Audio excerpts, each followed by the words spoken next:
Good morning बच्चों, कैसे हो सब। आशा करती हूँ आप सब घर पर ठीक हैं। कोरोना वायरस के कारण मैं आप सभी बच्चों को कहना चाहती हूँ कि कोई भी अपने घर से बाहर न जाए।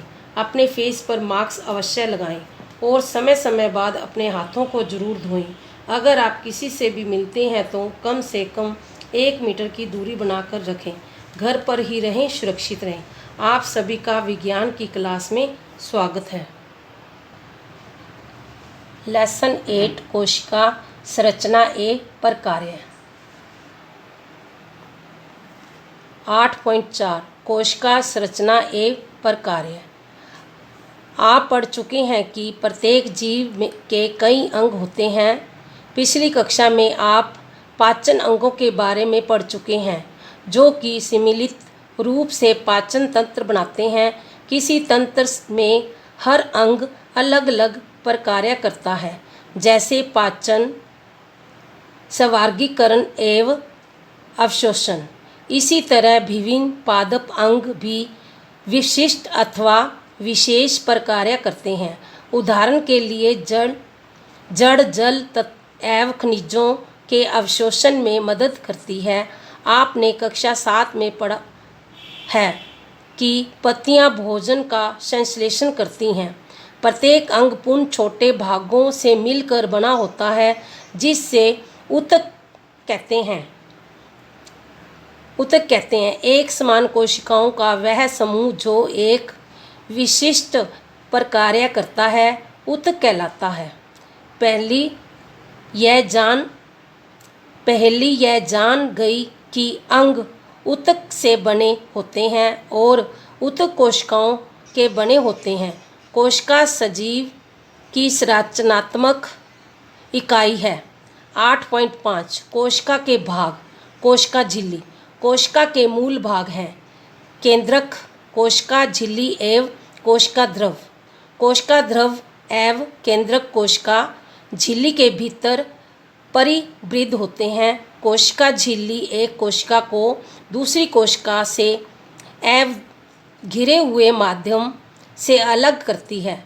कोशिका झिल्ली, जो प्लाज्मा झिल्ली भी कहते हैं, सरंध्र होती है तथा विभिन्न पदार्थों के कोशिका में आगमन का नियमन करती है। क्रियाकलाप 8.3 किसी कोशिका के मूल संघटकों का अवलोकन करने के लिए एक प्याज लीजिए। ऊपर की सूखी गुलाबी परत को हटा दीजिए। आप इसे प्याज के सफ़ेद मांसल परत से चिमटी की मदद से या अपने हाथ से अलग कर सकते हैं।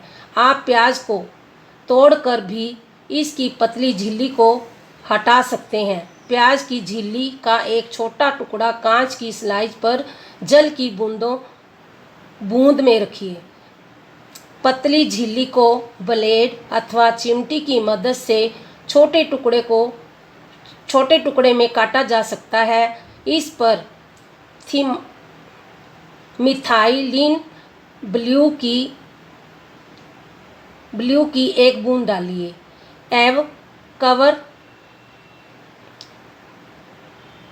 कवर स्लिप पर रखिए।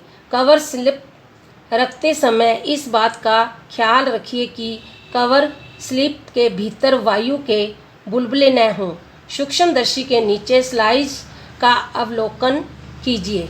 इसका आरेख बनाकर इसे नामांकित कीजिए। आप इसकी तुलना चित्र 8.5 में कर सकते हैं।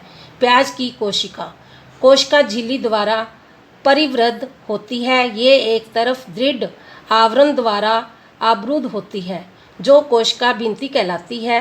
कोशिका केंद्र में गोलाकार एवं घनी संरचना होती है, जिसे केंद्र कहते हैं। केंद्रक एवं कोशिका झिल्ली के बीच एक जेली के जैसा पदार्थ होता है, जिसे कोशिका ध्रुव कहते हैं। हम पहले ही यह पढ़ चुके हैं कि कोशिका झिल्ली कोशिका को आकार देती है। पौधों में कोशिका झिल्ली के अलावा एक बाहरी मोटी परत होती है, जिसे कोशिका भित्ति कहते हैं। कोशिका झिल्ली को अवरुद्ध करने वाली यह अतिरिक्त संरचना पौधों की कोशिकाओं की सुरक्षा के लिए जरूरी है। पादप कोशिकाओं को ताप परिवर्तन, त्रिवेग से चलने वाली वायु, वायुमंडलीय नमी इत्यादि विभिन्न परिवर्तनों से सुरक्षित की जरूरत होती है। वह इन परिवर्तनों से प्रभावित होती है क्योंकि चल नहीं सकते। कोशिका का प्रसेशन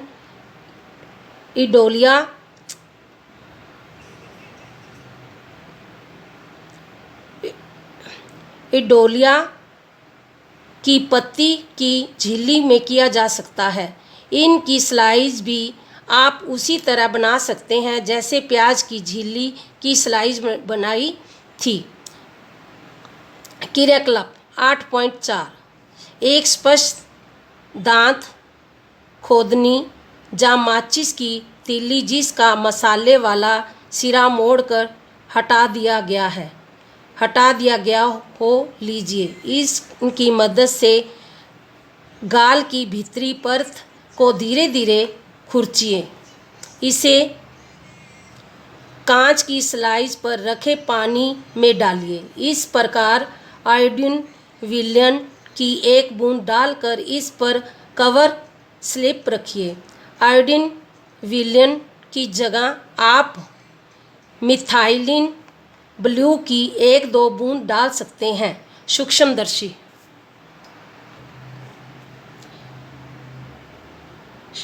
के नीचे इसका अवलोकन कीजिए। आपको खुरची हुई परत में कई कोशिकाएं दिखाई देंगी, जैसे कि चित्र 8.6 कोशिका भित्ति, कोशिका द्रव एवं कोशिका को आप पहचान सकते हैं। जंतु कोशिका में कोशिका भित्ति नहीं पाई जाती। कोशिका द्रव्य यह जेली की भांति एक पदार्थ है जो कोशिका झिल्ली एवं केंद्रक के माध्यम में पाया जाता है। कोशिका के अन्य संघटक या कोशिकांग कोशिका द्रव में ही पाए जाते हैं। यह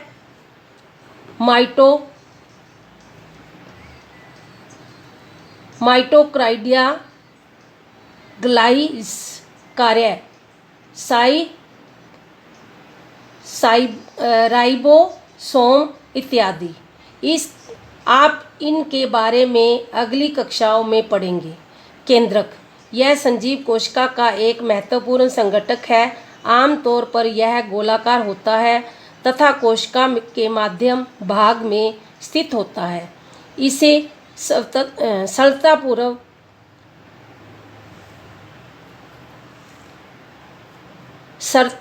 सरलतापूर्वक सूक्ष्मदर्शी की नीचे सुगमता से देखा जा सकता है। कोशिका द्रव्य से एक झिल्ली द्वारा केंद्रक अलग रहता है, जिसे केंद्रक झिल्ली या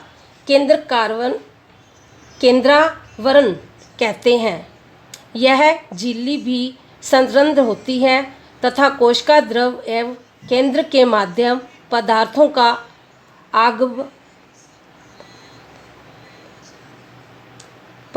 का आवागमन को नियंत्रित करती है। उच्च आवर्धन क्षमता वाले सूक्ष्मदर्शी से देखने पर हमें केंद्रक में एक छोटा सघन संरचना दिखाई पड़ती है। इसे